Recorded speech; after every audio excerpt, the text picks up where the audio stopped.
Astaghfirullah. Assalamualaikum warahmatullahi wabarakatuh. Alhamdulillah wassalatu wassalamu ala Rasulillah wa ala alihi wa sahbihi wa mawalah wa la hawla wa la quwwata illa billahi wa ba'du.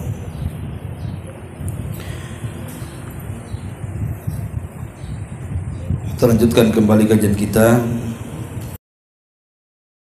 di membahas surah Al-Baqarah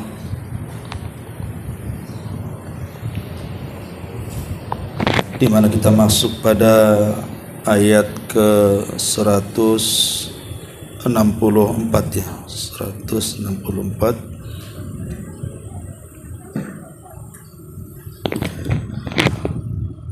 A'udzubillahi minasyaitonirrajim. Bismillahirrahmanirrahim. As-samawati wal ardi wa ikhtilafil laili wan nahari wal fulki allati tajri fil bahri bima yanfa'un nas wa ma anzalallahu minas samaa'i min ma'in fa ahya bihil arda ba'da mautiha wa batha fiha min kulli dabbatin wa tasrifir riyahi was sahabil musakhkhari bainas samaa'i wal ardi la ayatin liqaumi yaqilun. Sesungguhnya pada penciptaan langit dan juga penciptaan bumi adanya silih berganti malam dan juga siang, kemudian bahtera yang berlayar di lautan dengan muatan yang bermanfaat bagi manusia, ataupun apa yang Allah turunkan dari langit berupa air, dengannya dia menghidupkan bumi setelah kematian. Kemudian tertebarlah di dalamnya semua jenis hewan serta adanya pengisaran angin dan awan yang dikendalikan antara langit dan bumi. Semua itu sungguh merupakan tanda dari tanda-tanda kebesaran Allah bagi kaum yang mengerti. Ma'asyiral muslimat yang dimuliakan Allah Subhanahu wa taala, ayat ini Allah Subhanahu wa taala ingin menjelaskan kepada kita tentang satu ibadah yang sangat agung sekali, bahkan lebih agung dibandingkan semua ibadah sunnah. Ibadah itu disebut at-tafakkur, ibadah tafakkur atau tadabbur. Kita berfikir dengan tanda-tanda dan kuasa Allah Subhanahu wa taala yang Allah Subhanahu wa taala telah tampakkan kepada manusia. Makanya disebutkan oleh para ulama, di antaranya perkataan Umar bin Khattab radhiyallahu anhu. Rasulullah sallallahu alaihi wasallam mengatakan, tafakkaru fi alaillah wa la tafakkaru fi dzatillah. Berfikirlah kalian dengan tanda-tanda kuasa Allah, seperti yang disebutkan dalam ayat ini. Adanya langit, adanya bumi, adanya siang, adanya malam, adanya lautan dan bahtera yang di atasnya, adanya hujan dan tumbuhan serta hewan yang hidup karenanya, dan begitu seterusnya. Kata Rasul, berfikirlah soal itu dan jangan berfikir soal zat Allah. Pikirkan makhluknya saja, jangan memikirkan yang menciptakannya. Sebab kalau kita sudah mampu memikirkan ciptaan-ciptaannya, maka kita akan sampai kepada zat Allah Subhanahu wa taala. Jadi semata-mata kita memikirkan makhluk Allah, nanti kita akan sampai kepada Sang Khalik. Makanya Syekhul Islam Ibn Taimiyah rahimahullahu ta'ala mengatakan, al-qira'atul qalilatu bitafakkurin afdal minal kathirati bila tafakkurin. Kalau kita membaca walaupun sedikit tapi dengan berfikir, itu lebih baik dibandingkan membaca banyak tapi tidak berfikir. Artinya bahwa tafakkur ini luar biasa. Bahkan Bishr Al-Hafi pernah mengatakan, "Lau tafakkaran nasu fi 'azamatillahi ma'asallah azza wa jalla." Kalau seandainya manusia itu mau berfikir tentang keagungan Allah dari ciptaan-ciptaannya, tidak ada manusia yang bermaksiat kepada Allah. Saking takutnya mereka kepada Allah azza wa jalla. Ma'asyiral muslimin muslimat yang dimuliakan Allah subhanahu wa ta'ala, di dalam surah Al-Imran Allah subhanahu wa ta'ala memuji orang-orang yang mereka menggunakan akal mereka untuk tafakkur. Allah subhanahu wa ta'ala berfirman dalam surah Al-Imran 190 dan 191, "Inna fi khalqis samawati wal ardh wa ikhtilafil laili wan nahar la ayatin liulil albab." Sungguh dalam penciptaan langit dan bumi serta adanya pergantian siang dan malam itu adalah tanda-tanda kebesaran Allah bagi siapa? Bagi orang yang mau berfikir. Siapa orang-orang yang berfikir itu? Alladzina yadhkuruna Allaha qiyaman wa qu'udan wa 'ala junubihim wa yatafakkaruna fi khalqis samawati wal, yaitu orang-orang yang mengingat Allah sambil berdiri, sambil duduk dalam kondisi berbaring, kemudian mereka mulai berfikir tentang penciptaan langit dan bumi. Kemudian mereka mengatakan, "Rabbana ma khalaqta hadza batila, subhanaka faqina adzabannar." Ya Rabb, Engkau tidaklah menciptakan ini semua sia-sia. Maha suci Engkau ya Rabb, lindungilah kami dari azab neraka. Lihat bagaimana Allah subhanahu wa ta'ala menyebutkan tentang dua ibadah mulia dalam surah Al-Imran 190 dan 191 ini. Di sana ada namanya ibadah zikir dan ada ibadah fikir. Ada zikir, ada fikir. Zikir ya tentu lisan kita memuja dan memuji Allah subhanahu wa ta'ala dengan menyebut nama-namanya, mengagungkan sifat-sifatnya. Tapi fikir itu artinya memikirkan kekuasaan-kekuasaan Allah subhanahu wa ta'ala. Kalau kita gabungkan dua ibadah mulia ini, zikir dan fikir, maka kita akan menambah iman dan takwa kita kepada Allah azza wa jalla. Nah, di sini Allah memuji orang-orang yang menggunakan akal untuk berfikir dan menggunakan lisan untuk berzikir. Tapi ingat sebaliknya, orang yang tidak pernah tafakkur sama sekali dalam kehidupannya, tidak pernah memandang kuasa-kuasa Allah, maka Allah sangat mencela orang-orang seperti ini. Dan itu digambarkan dalam surah Al-A'raf ayat 179. وَلَقَدْ ذَرَأْنَا لِجَهَنَّمَ كَثِيرًا مِنَ الْجِنِّ وَالْإِنسِ لَهُمْ قُلُوبٌ لَا يَفْقَهُونَ بِهَا وَلَهُمْ أَعْيُنٌ لَا يُبْصِرُونَ بِهَا وَلَهُمْ آذَانٌ لَا يَسْمَعُونَ بِهَا أُولَئِكَ كَالْأَنْعَامِ, kata Rasul, kata Allah, بَلْ هُمْ أَضَلُّ أُولَئِكَ هُمُ الْغَافِلُونَ. Sungguh kami benar-benar telah menciptakan banyak dari kalangan jin dan juga manusia untuk menjadi para penghuni jahanam. Kenapa mereka menjadi para penghuni jahanam dari kalangan jin dan kebanyakan jin dan manusia itu? Allah berikan alasan. Karena mereka memiliki hati yang tidak mereka gunakan untuk memahami ayat-ayat Allah. Mereka memiliki mata, tidak mereka gunakan untuk melihat ayat-ayat Allah. Mereka memiliki telinga, tidak pun digunakan untuk mendengarkan ayat-ayat Allah. maka mereka tak ubahnya seperti binatang ternak, bahkan lebih sesat dibandingkan binatang ternak. Merekalah orang-orang yang lalai. Lihat bagaimana Allah Subhanahu wa taala mengutuk mereka, menyamakan orang-orang yang tidak tafakkur itu dengan binatang, bahkan lebih sesat dibandingkan binatang. Ya, karena binatang itu tidak pernah tafakkur.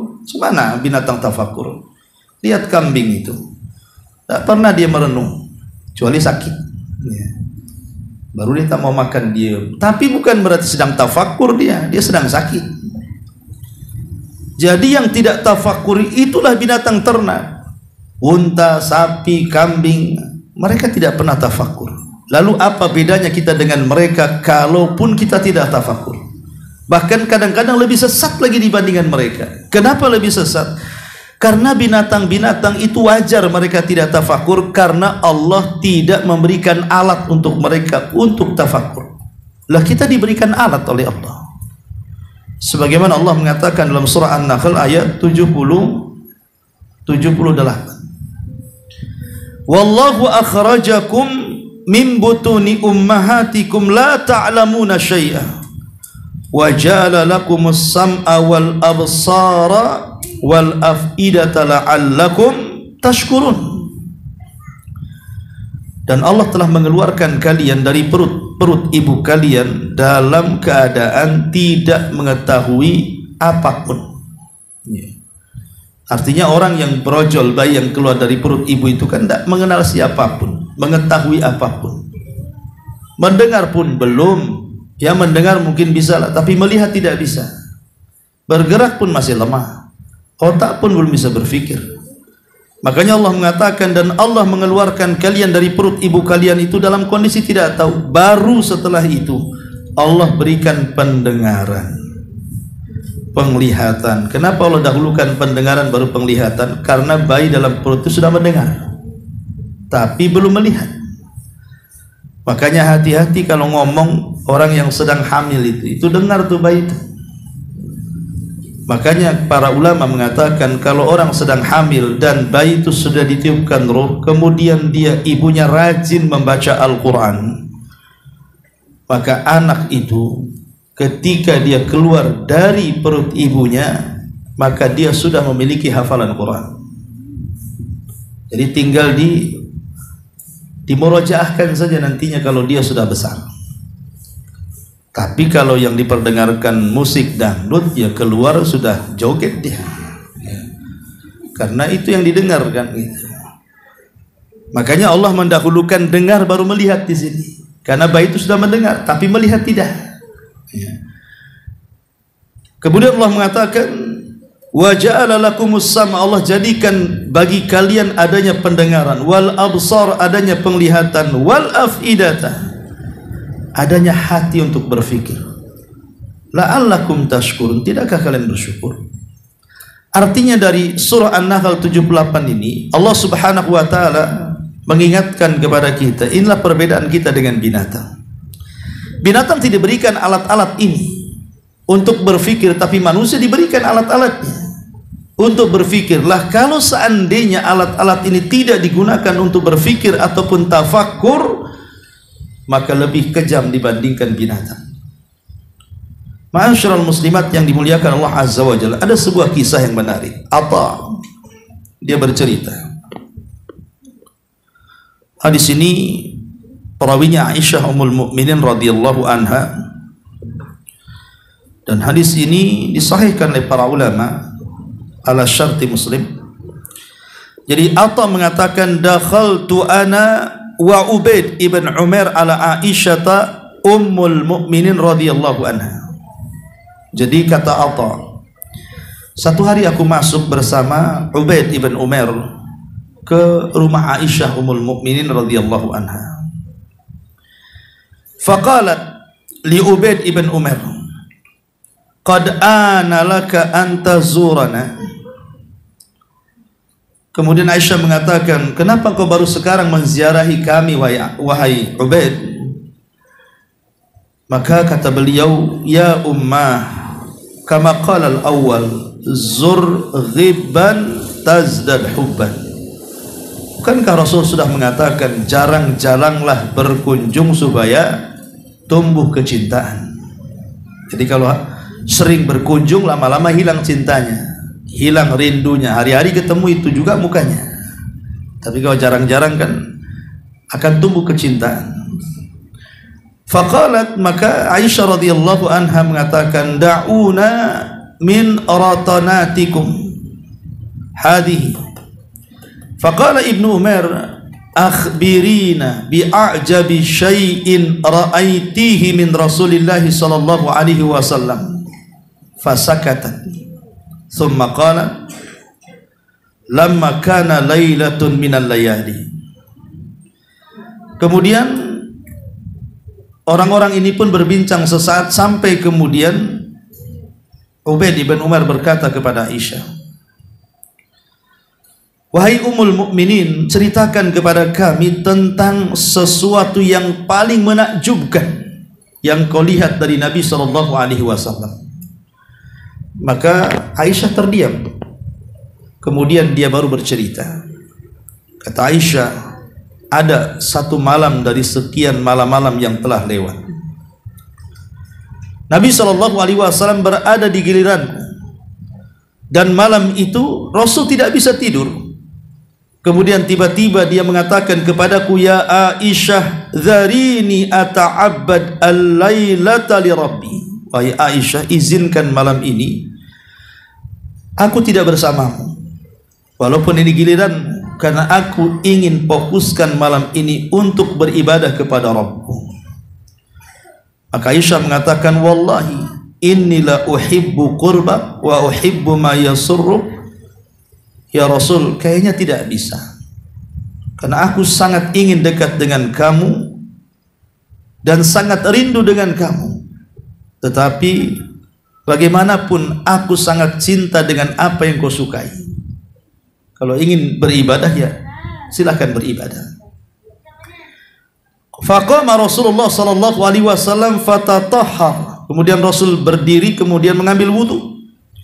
Summa qama yusalli. Kemudian Rasul pun salat dari ba'da isya sampai mendekati fajar.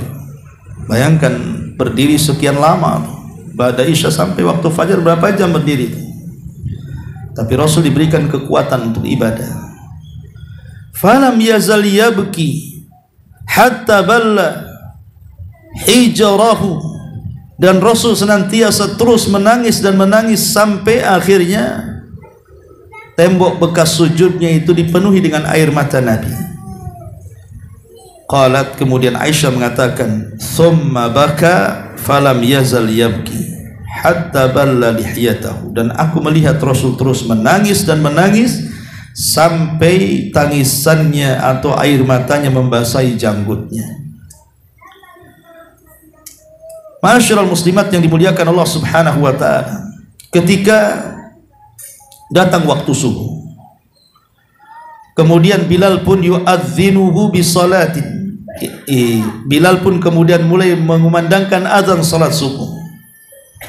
Kemudian Nabi SAW berangkat ke masjid. Falamma ra'ahu yabki, Bilal melihat Nabi SAW itu ada bekas tangisan. Faqala, maka Bilal mengatakan, ya Rasulullah, lima tabki. Rasul, kenapa engkau menangis? Wa qad ghafarallahu laka ma taqaddama wa ma ta'akhkhar. Bukankah dosamu telah diampuni Allah yang telah, yang sedang dan yang akan datang? Apalagi yang kau tangisi wahai Rasul? Faqala, maka Rasul mengatakan, afala akunu abdan syakura. Salahkah aku menjadi hamba yang bersyukur? Laqad nazalat alayya al-lailah, laqad nazalat alayya al-lailata ayah wailun liman qara'aha wa lam yatafakkar fiha. Semalam wahai Bilal turun ayat kepadaku, celaka bagi yang membacanya dan tidak merenungkannya. Kemudian Rasulullah SAW menyebutkan surah Al-Imran ayat 190 itu, inna fi khalqis samawati wal ard wa ikhtilafil laili wan nahar la ayatin li ulil albab. Sesungguhnya adanya penciptaan langit dan bumi, pergeseran siang dan malam, itu semua tanda-tanda kebesaran bagi orang-orang yang berakal. Dan Rasul menyebutkan sampai selesai surah Al-Imran. Lihat bagaimana Nabi SAW mengajarkan kepada Bilal ibn Rabah kalimat yang mengancam kita semuanya. Apa ancaman Rasul? Wailun liman qara'aha walam yatafakkaru biha. Celaka bagi orang yang membaca tentang ayat-ayat yang di dalamnya terdapat tanda-tanda kuasa Allah, tapi dia tidak merenungkannya. Termasuk surah Al-Baqarah yang kita bahas ini. Ini kan bicara soal tanda-tanda kuasa Allah. Ma'asyiral muslimat yang dimuliakan Allah Azza wa Jalla. Makanya kenapa Abu Darda radhiyallahu anhu sampai mengatakan tafakkar sa'atan khairun min qiyamil lailatin. Kita merenungkan tentang kebesaran Allah sesaat itu jauh lebih baik dibandingkan menghabiskan malam untuk qiyamul lail.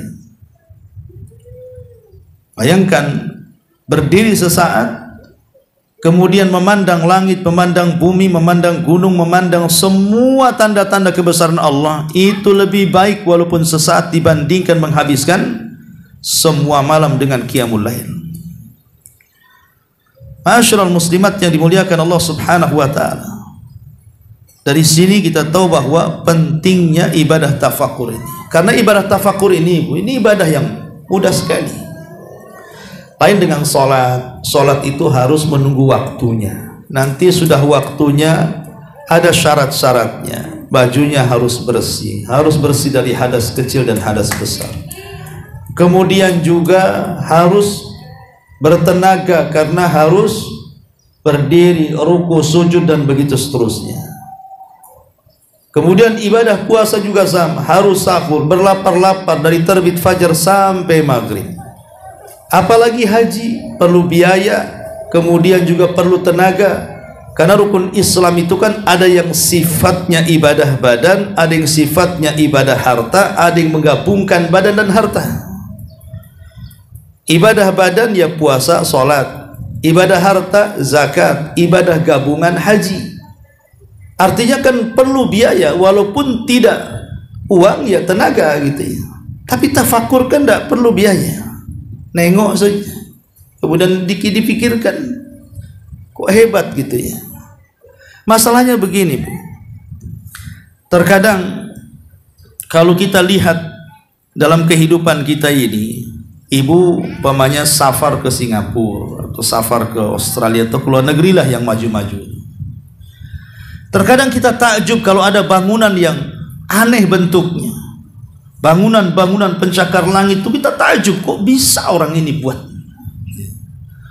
Ataupun ketika kita melihat pesawat, macam mana orang itu merangkainya, kok bisa terbang pula di langit.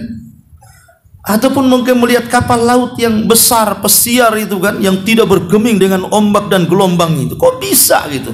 Lah, kesalahan manusia ini kadang-kadang mudah takjub dengan ciptaan manusia, tapi tidak pernah takjub dengan ciptaan Allah Subhanahu wa taala. Padahal ciptaan Allah Subhanahu wa taala itu jauh lebih hebat dibandingkan ciptaan manusia. Padahal ciptaan Allah itu lebih hebat. Remeh-remehnya ciptaan Allah tidak mampu manusia menciptakannya. Ya ayyuhan nas, dzuriba mathalun fastami'ula. Wahai manusia, telah dibuat perumpamaan kepada kalian, dengarkan. Innal ladzina tad'una min dunillah lan yakhluqu dzubaban walau ijtama'u lah. Kata Allah Subhanahu wa taala, sungguh segala yang kamu seru selain daripada Allah itu, mereka tidak akan sanggup menciptakan walaupun seekor lalat, sekalipun mereka berkumpul semuanya. Dengan kecanggihan hari ini, teknologi yang luar biasa, ditemukan macam-macam peralatan yang dulu tidak pernah ada di zaman Nabi. Tapi belum pernah saya dengar ada orang yang sanggup menciptakan lalat. Tidak ada. Ya mungkin robot bisa kan itu, tapi robot bukan lalat. Tidak ada yang bisa persis menciptakan lalat, itu tidak ada. Ini yang remeh-temeh yang Allah Subhanahu wa taala ciptakan kan. Macam mana pula yang lebih daripada seekor lalat. Sementara terkadang kita lebih takjub melihat ciptaan-ciptaan manusia terhadap gedung-gedung pencakar langit gitu ya, atau bangunan-bangunan yang aneh, atau dengan pesawatnya, dengan ini dan itu sebagainya.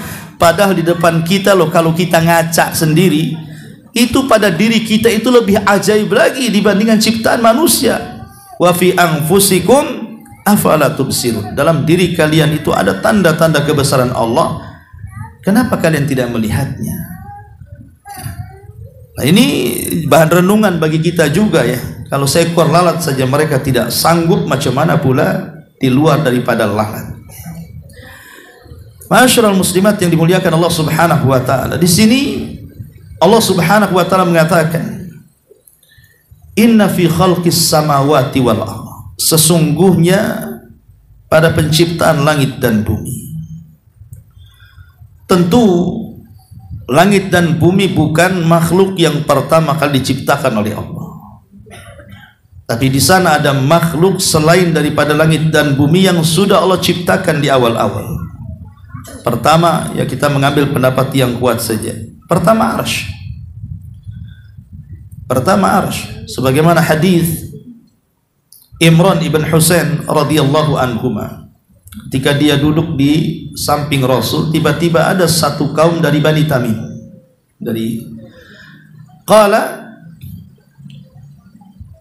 Maka dia berkata, "Iqbalul busyra ya Bani Tamim." Terimalah kabar gembira yang telah menyapa kalian wahai Bani Tamim. Maksudnya hidayah Islam. Lalu maka mereka mengatakan, "Basyartana fa'atina." Ya, kami menerima hidayah Islam dengan bahagia, tapi berikanlah sesuatu untuk kami. Artinya dia minta balasan dengan Islamnya. Maka Rasulullah SAW membiarkan karena minta imbalan masalahnya. Masa orang masuk Islam minta imbalan? Seperti maunya mu'alab datang, "Ustaz saya mau masuk Islam tapi kasih motor ya," katanya. Gimana kan? Masa orang masuk Islam minta imbalan? Kemudian Rasul membiarkan Bani Tamim itu. Fadakhalan nas min ahli Yaman. Setelah Bani Tamim, tiba-tiba datang sekelompok orang dari kabilah Yaman. Faqala, maka dikatakan, "Aqbilul busyra ya ahlal Yaman, id lam yakbalha Banu Tamim." Terimalah kabar gembira tentang keislaman kalian, wahai penduduk Yaman, kalaupun Bani Tamim tidak menerimanya, karena mereka minta imbalan masalahnya. Qalu, maka mereka, maksudnya ahli Yaman, penduduk Yaman mengatakan, "Qabilna," kami terima tanpa imbalan. Kemudian mereka mengatakan, "Ji'naka," kami datang kepadamu wahai Muhammad, "linatafaqaha fiddin," kami ini ingin belajar, "walinas'alaka an awwali hadal amri," makan kami ini hanya ingin bertanya tentang urusan-urusan yang pertama kali diciptakan oleh Allah Subhanahu wa taala. Di mana Allah sebelum Allah menciptakan langit dan bumi itu? Kita mengatakan di mana Allah sebelum Allah menciptakan alam semesta ini. Maka Rasul mengatakan, "Kanallahu wa lam yakun syai'un qablah." Allah itu tidak ada bersamanya satupun makhluk selain dia saja. Sebelum Allah menciptakan yang lainnya, dia bersendirian. Wa kana arsyuhu 'alal ma. Baru Allah ciptakan arsy, dan arsy-nya Allah di atas air. Tsumma khalaqas samawati wal ard. Baru kemudian Allah menciptakan langit dan bumi. Wa kataba fi dzikri kulli syai'in. Dan Allah catat di Lauhil Mahfuz segala sesuatu yang akan terjadi di langit dan di bumi itu. Dari hadis ini mengatakan bahwa asal penciptaan atau yang pertama kali diciptakan Allah sebelum Allah menciptakan yang lainnya adalah arsy dulu. Baru setelah arsy air, karena di atas langit itu ada lautan. Kemudian baru setelah itu qalam, yang Allah perintahkan untuk mencatat segala sesuatu yang akan berlaku. Maka qalam pun mencatat sampai kering tintanya, kemudian diletakkan di Lauhil Mahfuz. Baru setelah itu Allah Subhanahu wa taala menciptakan makhluk-makhluk yang lainnya. Salah satunya adalah langit dan bumi. Artinya langit dan bumi ini bukan yang pertama diciptakan, ada makhluk sebelumnya. Baru setelah itu Allah Subhanahu wa taala menciptakan langit dan bumi. Dan Nabi SAW mengatakan dalam hadis Muslim dari hadis Abi Hurairah radhiyallahu an, khalaqallahu turbata yaumas sabti. Allah menciptakan tanah itu di hari Sabtu. Wa khalaqa fihal jibal yauma ahad. Dan Allah menciptakan gunung-gunung itu di hari Ahad. Wa khalaqa syajara yaumal itsnain. Dan Allah ciptakan pepohonan itu di hari Senin.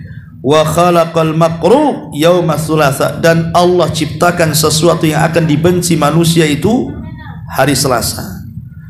Wa khalaqan nur yaumal arbi'ah. Dan Allah ciptakan cahaya di hari Rabu. Wa batsa fiha dawab yaumal khamis. Kemudian Allah ciptakan berbagai macam binatang di hari Kamis.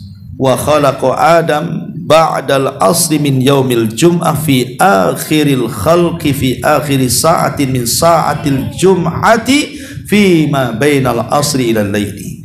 Dan Allah ciptakan Adam setelah asar di hari Jumat, di akhir penciptaan, di akhir waktu, di waktu-waktu Jumat antara asar dan malam.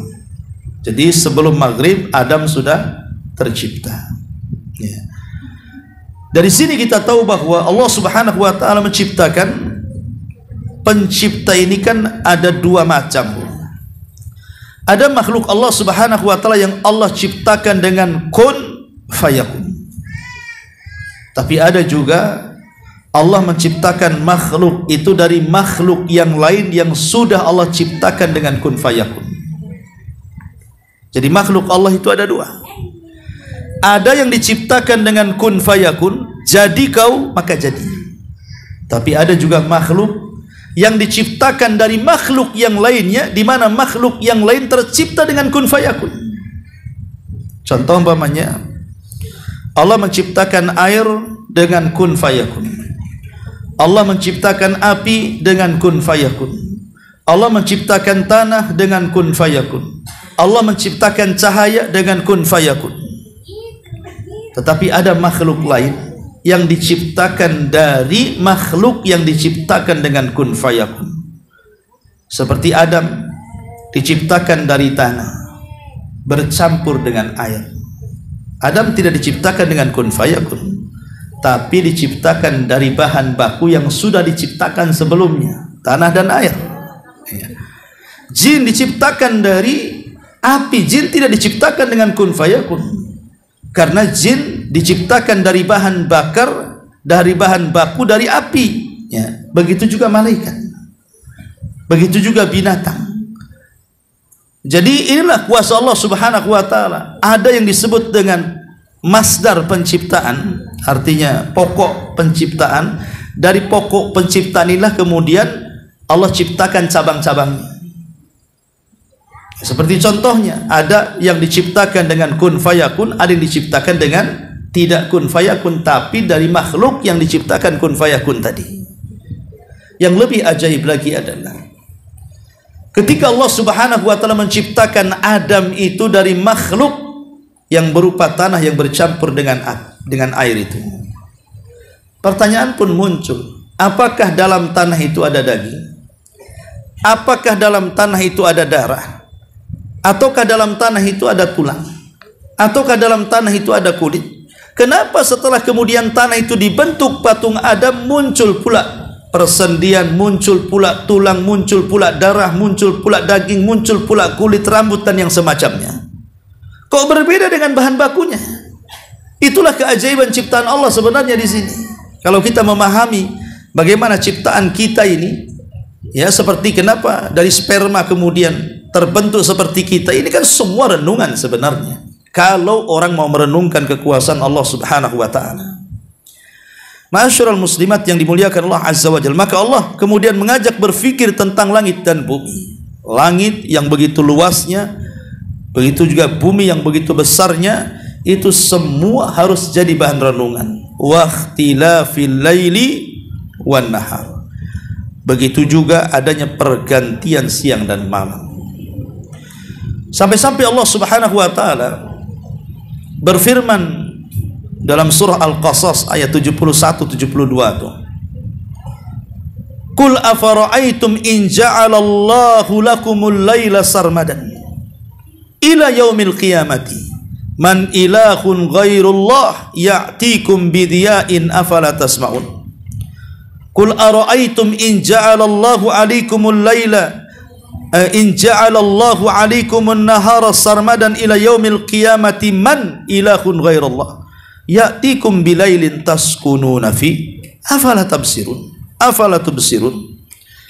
Katakan ya Muhammad, terangkanlah kepadaku, jika Allah menjadikan untukmu malam ini terus sampai kiamat, adakah Tuhan selain daripada Allah yang mampu mendatangkan cahaya?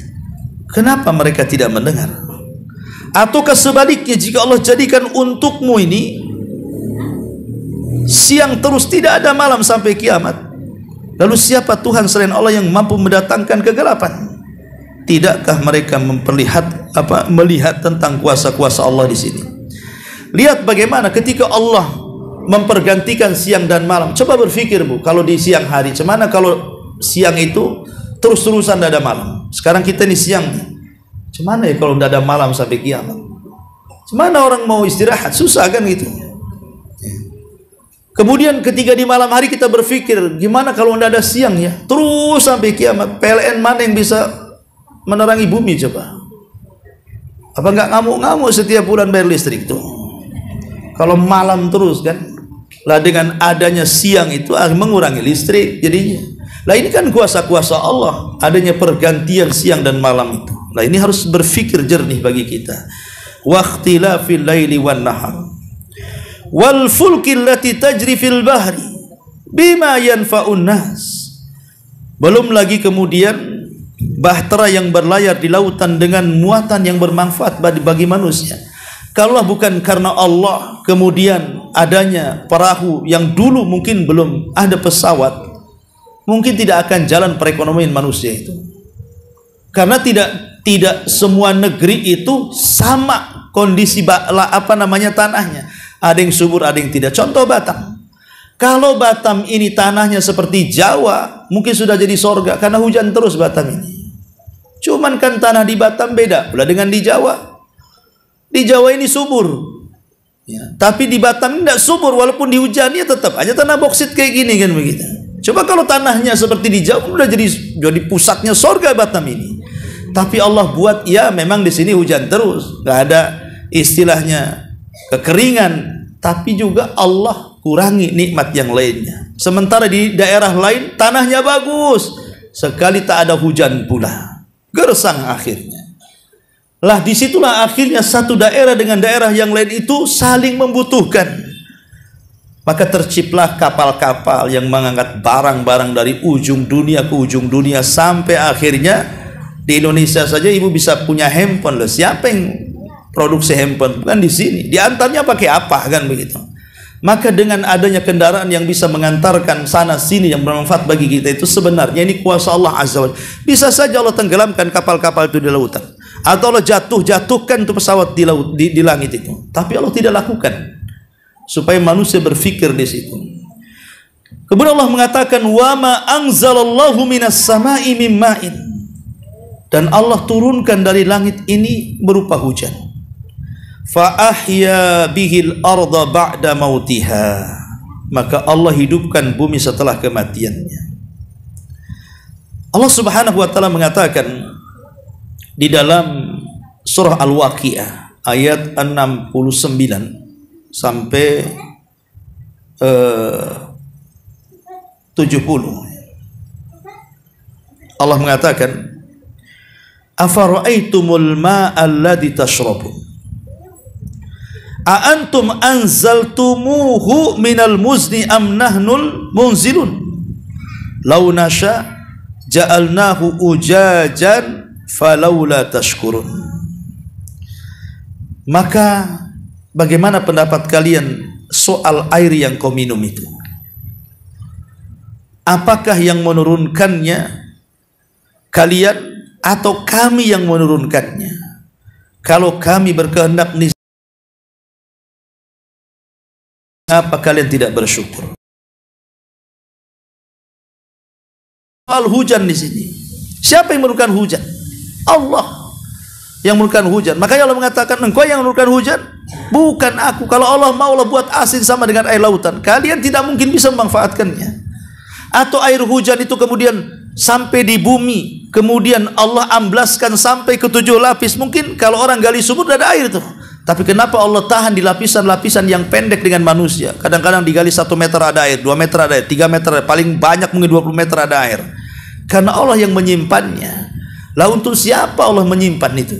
Untuk kita manusia lah. Harusnya kita banyak bersyukur. Falaula tashkurun, mengapa kamu tidak bersyukur kepada Allah Subhanahu wa taala? Kemudian Allah Subhanahu wa taala mengatakan, wa batha fiha min kulli dabatin. Dengan adanya air yang turun dari langit itu, kemudian menghidupkan bumi setelah kematian, menebarkan dalamnya semua jenis hewan, ya. Jadi hewan-hewan akhirnya hidup kan? Kalau dengan adanya air, hewan-hewan hidup jadinya. Jangankan hewan, kita aja manusia dengan adanya air hidup. Kalau tidak ada air, kita tidak akan hidup. Mendingan minum daripada makan kan itu. Kemudian wa tasrifir riyahi was sahabil musakhkhari bainas sama'i wal ardi. Kemudian dan pengisaran angin, pengisaran awan yang dikendalikan antar langit dan bumi. Coba dengan air, dengan angin yang berhembus ke sana kemari menjadi oksigen bagi kita. Akhirnya kita hidup. Atau akhirnya mengantarkan biji-bijian yang entah berantah dari mana. Kita tidak nanam bayam depan rumah, tahu tumbuh pula bayam. Bayam siapa ini? Allah yang menumbuhkan. Dari mana bijinya? Angin yang membawanya. Kadang-kadang kita tidak nanam-nanam, tahu tumbuh di situ. Allah yang menanamnya. Bagaimana caranya? Ya lewat angin tadi, diterbangkan bijinya sana, biji sini, akhirnya banyak tumbuhan di mana-mana. Kemudian juga Allah tutup ayatnya, la ayatin liqaumi ya'qilun. Itu semua tanda dan kuasa Allah Subhanahu wa taala bagi orang-orang yang mau berfikir. Ma'asyiral muslimat yang dimuliakan Allah Subhanahu wa taala, tentu yang namanya tafakkur itu kan ada asar keimanannya. Apa sih asar imaniyahnya? Pengaruh keimanannya ketika kita ini mampu untuk tafakkur, mampu untuk memikirkan tanda-tanda kuasa Allah Subhanahu wa taala. Yang pertama, dengan adanya tafakkur ini iman kita semakin kuat. Kuwatul iman. Wa ziyadatuhu, dan akan bertambah.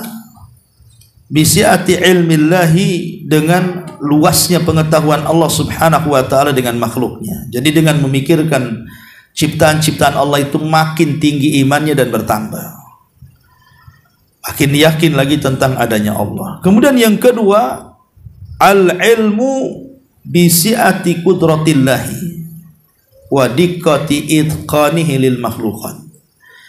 Jadi kita tahu dengan kita melihat alam semesta ini, dengan kondisi langit, bumi, gunung dan yang lainnya itu, tentang bagaimana kuasa Allah yang luar biasa.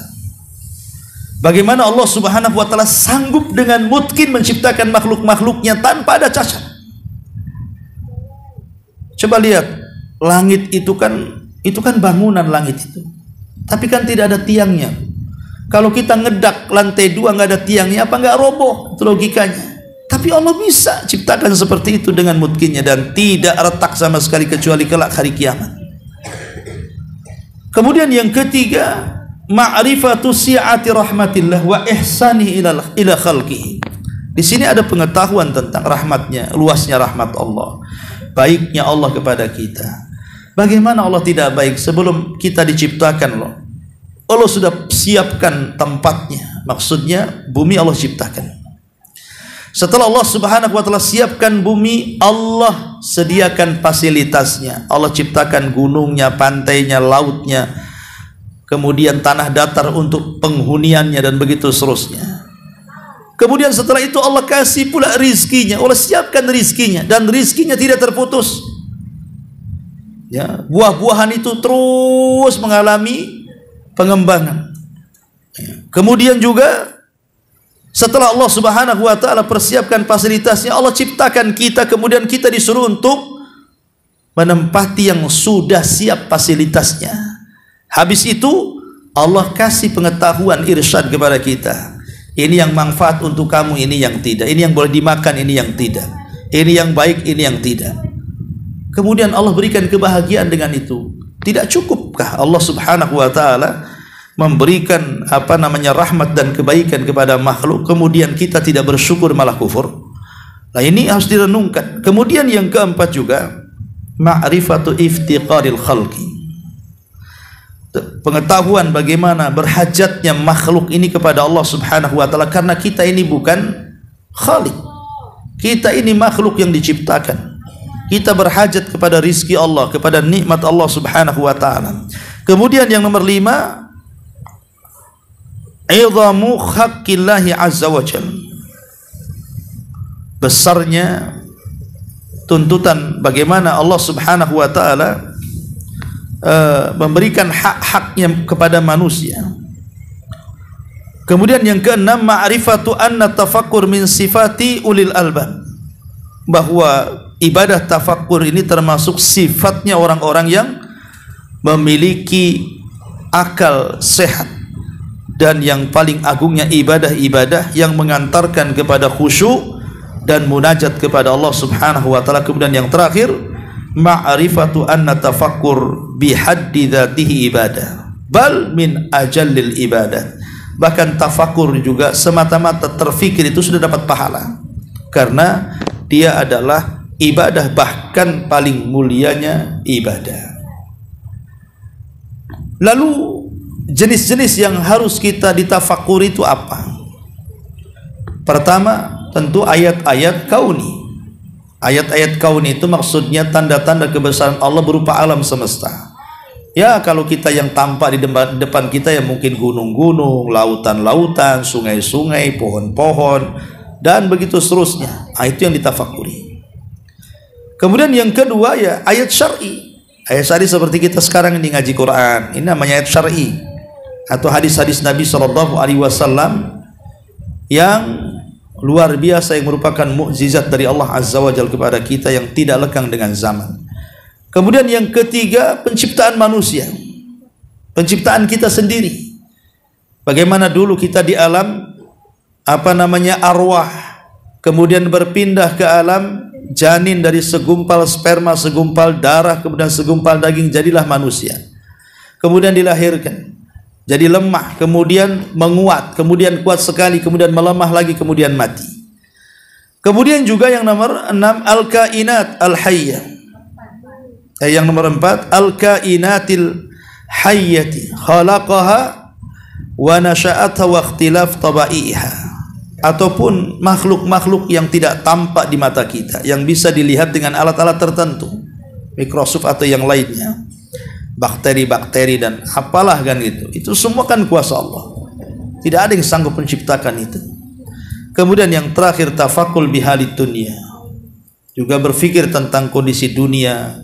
Kemudian sur'atu zawaliha, cepatnya hilang dunia, wa idhamu fitnatiha, dan juga besarnya fitnah, wa taqallub ahdathiha, dan mudah berubah kondisinya. Maka ini semua harus ditafakuri tentang dunia. Oh, dunia ini rupanya cepat, tahu-tahu kita sudah tua saja meninggalkan dunia.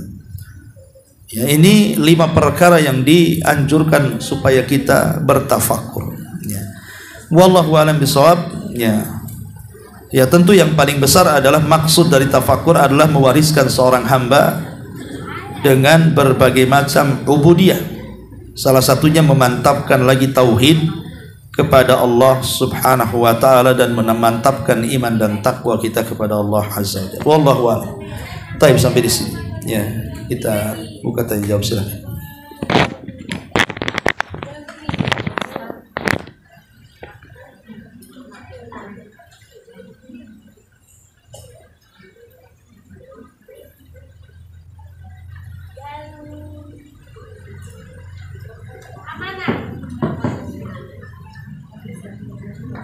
Assalamualaikum Ustaz. Waalaikumsalam.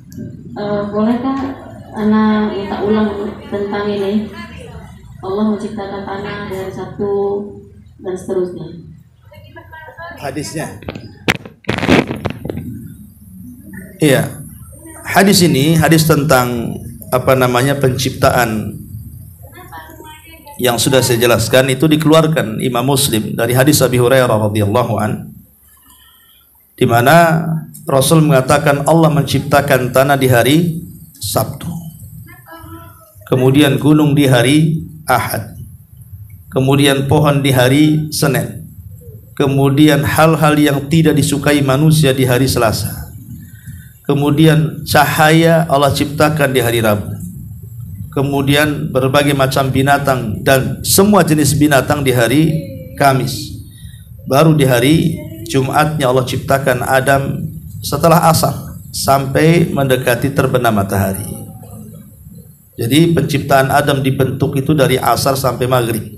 Terbentuklah Adam di hari Jumat. Makanya hari Jumat itu hari yang sangat istimewa bagi kaum muslimin, karena itu Sayyidul Ayyam, pemimpinnya hari-hari. Wallahu a'lam.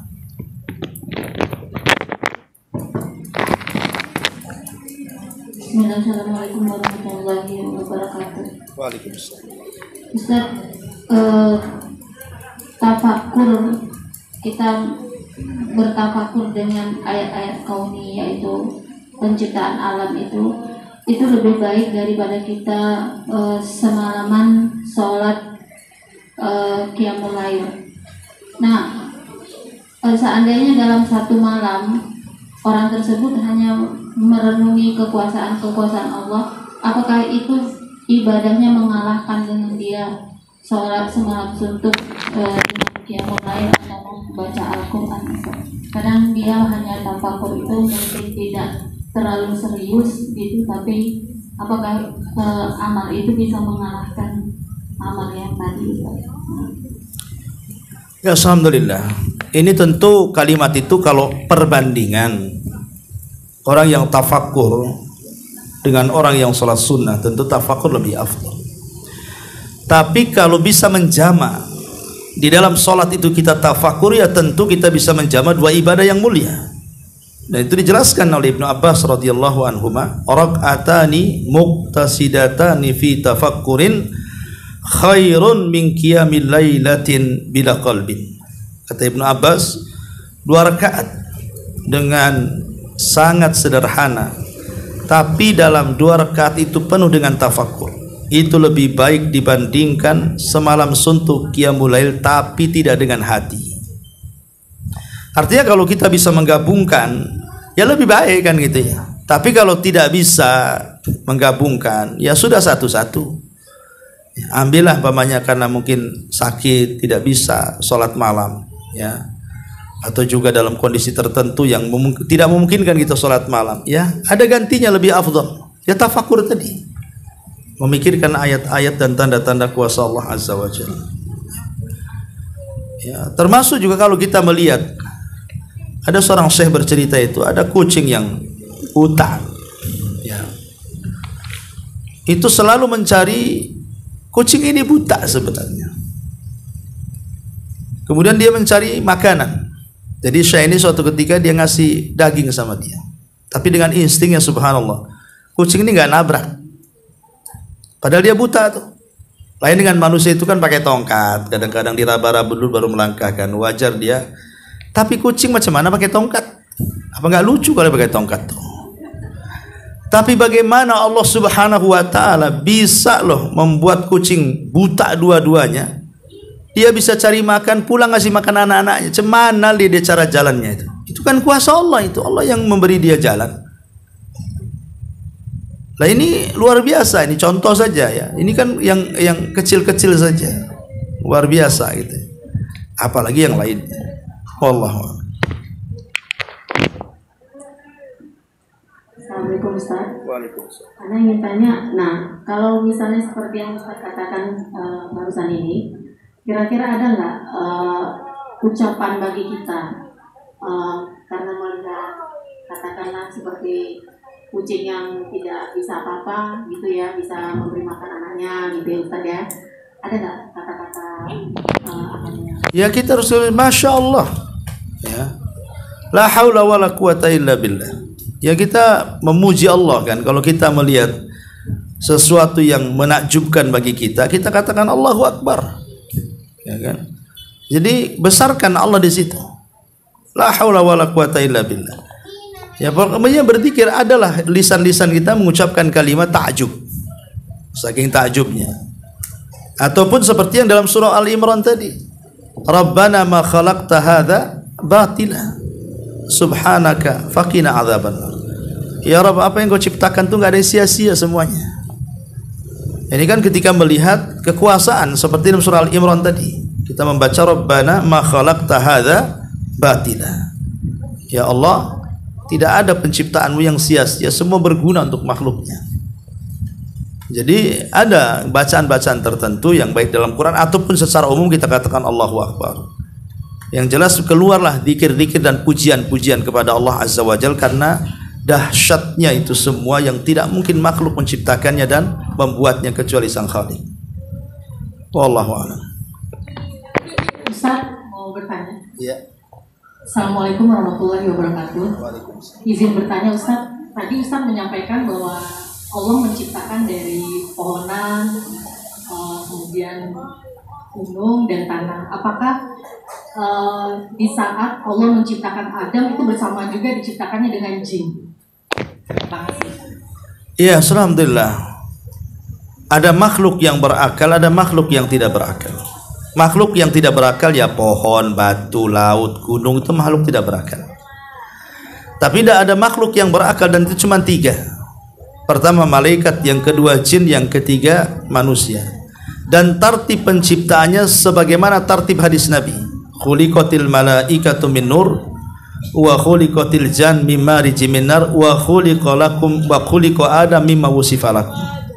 Malaikat diciptakan dari cahaya, jin diciptakan dari ujung nyala api, dan Adam diciptakan sebagaimana telah disifatkan kepada kalian, maksudnya dari tanah dengan sebaik-baik bentuk. Artinya bahwa secara tertib malaikat itu diciptakan, baru jin. Jin ini makhluk kedua yang menghuni bumi. Manusia belum ada di bumi, semua penghuni bumi ini jin.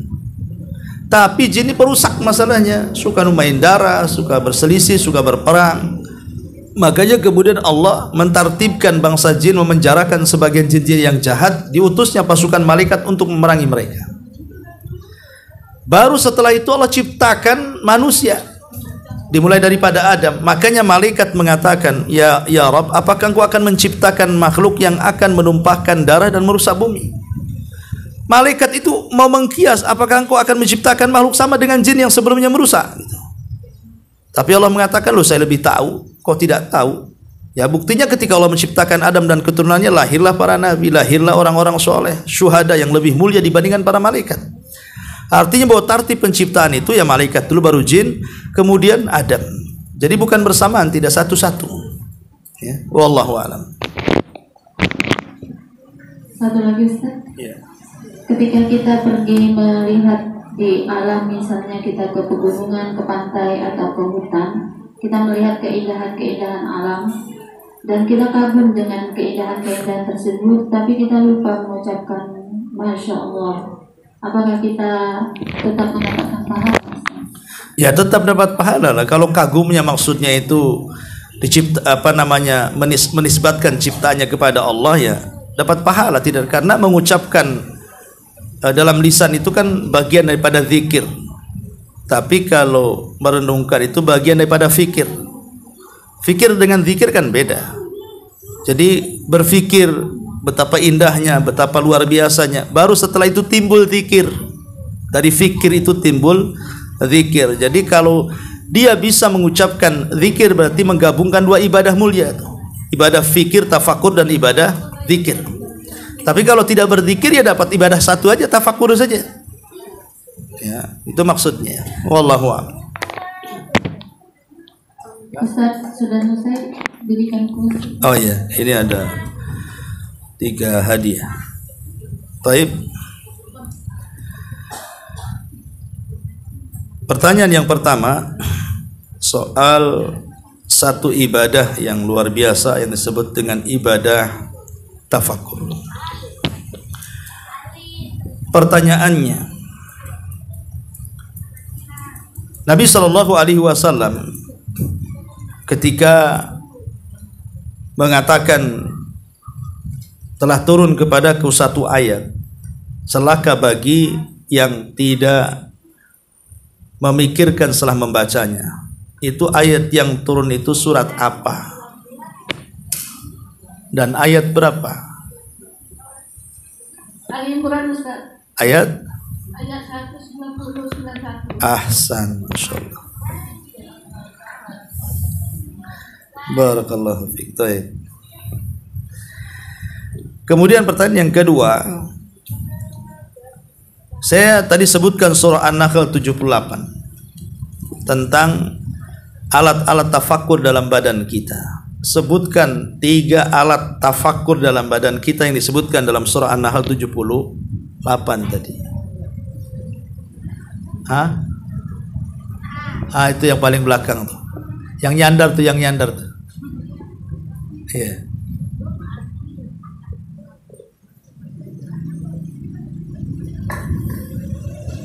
Assalamualaikum warahmatullahi wabarakatuh. Waalaikumsalam. Bismillah. Pendengaran dan penglihatan. Kan 3 tuh. Satunya pendengaran, penglihatan dan hati. Ahsanti, Masya Allah. Fadhali. Dan yang terakhir tentang sebutkan keutamaan 3 keutamaan tafakur. 3 saja. Tentang pengaruh imannya, keutamaannya ibadah tafakur itu apa? Terserah. Iman semakin kuat. Iya. Kita jadi takut, jadi ini ya, tahu kuasa Allah, adanya pengetahuan atau rahmat dari Allah, pengetahuan berhajatnya makhluk. Besarnya tuntutan Allah. Udah lewat. Udah nanti 2 dapatnya. 1 aja lah. Oke, ini dapat 1. Iya. Nanti utang Mureza pun. Baik, sampai di sini. Mudah-mudahan bermanfaat. Subhanallah bihamdika asyhadu an la ilaha illa anta astaghfiruka wa atubu ilaik. Wallahu taala alam. Assalamualaikum.